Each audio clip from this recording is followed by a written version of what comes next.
Dominic, congratulations on the film. I think you'd sum it up by saying it's a look at the past, but not particularly nostalgic. That's a great summation of it. I mean, it's an interesting thing because it breaks the contract in a way of period British movies. I mean, it opens with a couple walking down a beach. You think, oh, that's very romantic and lovely. And of course, there's a tradition of English period movies that is nostalgic, that is sentimental. I mean, some of them are glorious. I don't want to dismiss them, but this is looking back and going, do we really want? Do we really want to go back there? Yeah. And of course, it's based on the novella from Ian McEwan. How did the project come about? Was it a book that you'd already read, or were you sent the script? I was sent the script. The script had been commissioned a few years before, and it had kind of languished because the director got involved. The original director got involved with other things, and it in the way that many good scripts sometimes, they just left in a cupboard for various accidental reasons. And Liz Carlson, who'd done a similar kind of resurrecting job on a script of Carol, which he made a few years before, which had again been hanging around for a while, had bumped into Ian McEwan's agent, said, what happened to that script of On Chesil Beach? They sent it to her, she loved it. She sent it to me because we'd had conversations about other projects. And I just loved the script. I hadn't read the book. I read the book immediately afterwards, but I absolutely loved the quality of the writing, the honesty of it, the complexity of it, and was really keen for the word go. So what were the challenges of bringing something that's only about 160 pages to the big screen and for a full-length feature film? In a way, it was perfectly suited because often with novels you have to edit out so much, but actually a novella is about the right length for a feature film. And in fact, we put everything in, plus we added an extra element. There's a section that alludes to what happens to the couple later on, and it's about a page in the book, and we spent a bit more time on that. And you've got an absolutely wonderful cast. I can only assume Saoirse Ronan was your first choice. She was, yeah. I mean, as all this was happening, as the conversation was with Liz was going on, Brooklyn was just about to come out. And I then met Ian. He was very keen on Saoirse doing it. I went to see Brooklyn. And of course, that's the first film in which she plays an adult woman, really. She's always played teenagers because she was a teenager.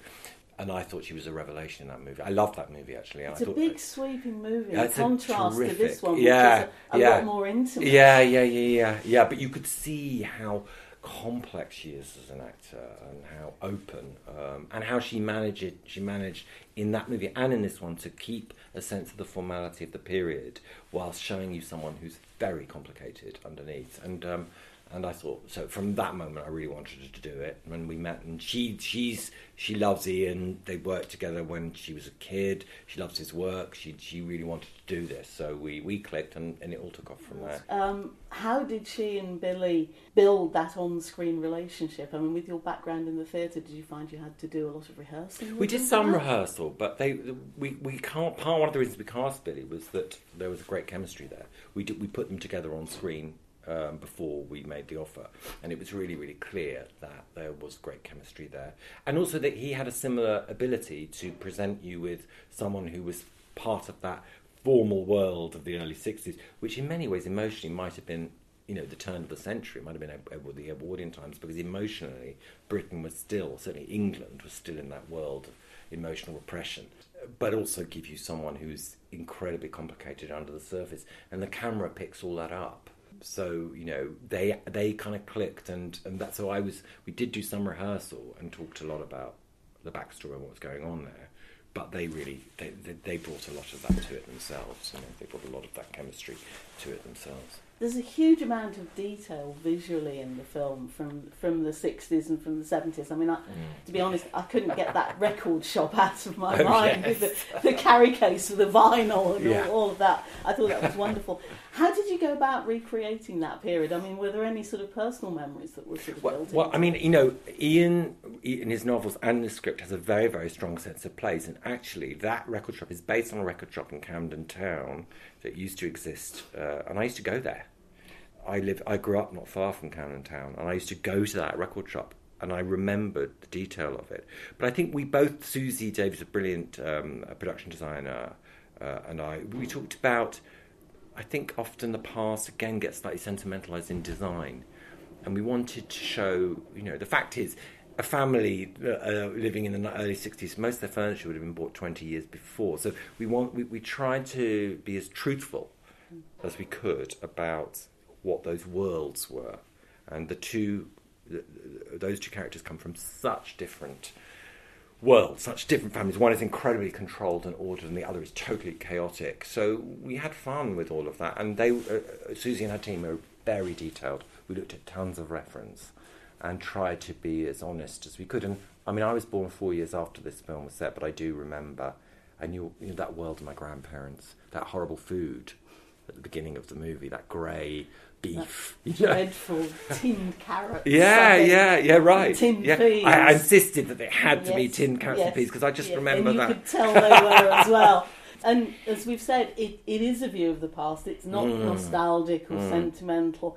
The attitudes of the day, which I think you've touched on very briefly, very rigid. And young people very much under pressure to conform to expectations.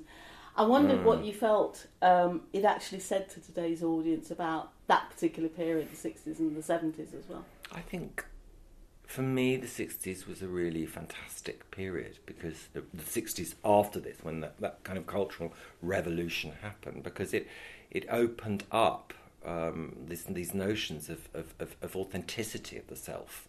That it's important to try and live your life as authentically as you can. And of course, those ideas, those weren't luxuries that the previous generation could afford. They had to survive 2 world wars. So whilst the film is critical of those values, I think equally it understands why. Like, for example, the parents of these kids, they'd lived through 2 world wars. And if you lived through 2 world wars, first of all, pretty much the whole generation was traumatised on some level. But also you can't afford to spend time worrying too much about how you feel. You've got to just push forward and survive. And I think, emerging out of that, you've got these 2 kids who have the space now to try and be themselves. And of course, the pill happened, which allowed sexual expression to open up. And then, civil rights, feminism, gay rights, all of those things that really said to the world, it's okay to be yourself. So I think in a way the film does side very much with the kind of revolution of the 60s and really sympathises with these 2 young people who were just born a few years too early. They're just the wrong side of that. And if they have these sexual problems, but even if they'd been born a few years later, if they'd been having the conversation in 1965, it might have been a different type of conversation because the access to the idea of an alternative relationship might have been, as 2 people who went to university, quite educated, might have been available to them. But at that point, the idea that you would try and understand your feelings or try and deal with them and try and discuss your relationships just wasn't something that most people had access to. No, it's seen as making a fuss. Yeah, right, absolutely. That's right, yeah. Now, you, of course, have had quite a career in the theatre. The RSC and the Royal Court and the National Theatre, and then of course you moved to TV, made the Hollow Crown. This is actually your first movie.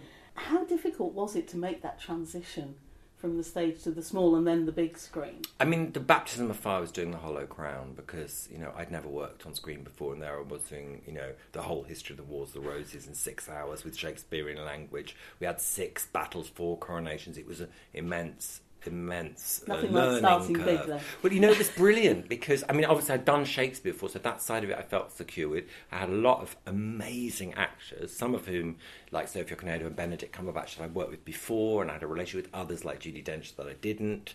But I had a brilliant, amazing cast and a great crew, and I learned quite a lot through that. And there are, in terms of directing actors, it's much of a muchness. You're trying to get them to tell a story through a deep connection with a character, and so those things do cross over. But I've really loved it, I have to say. I still feel I have a lot to learn, and I'm a bit of a student of film rather than a confident practitioner. But I've loved making that transition. Yeah. So having got your first film under your belt, your second one's just been announced. Yeah. Which, of course, is Ironbark, and you're reunited with Benedict Cumberbatch again.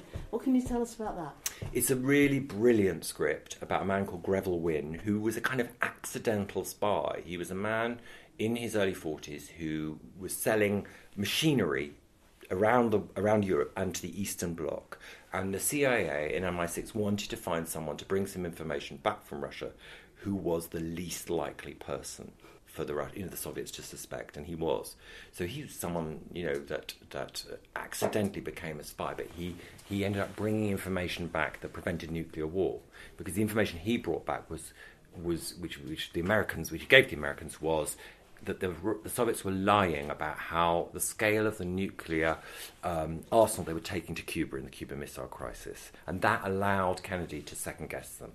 And so he became this accidental hero and created an amazing relationship with a guy called Vladimir Penkovsky, who was his Russian counterpart. So when does work start on that one? We don't know.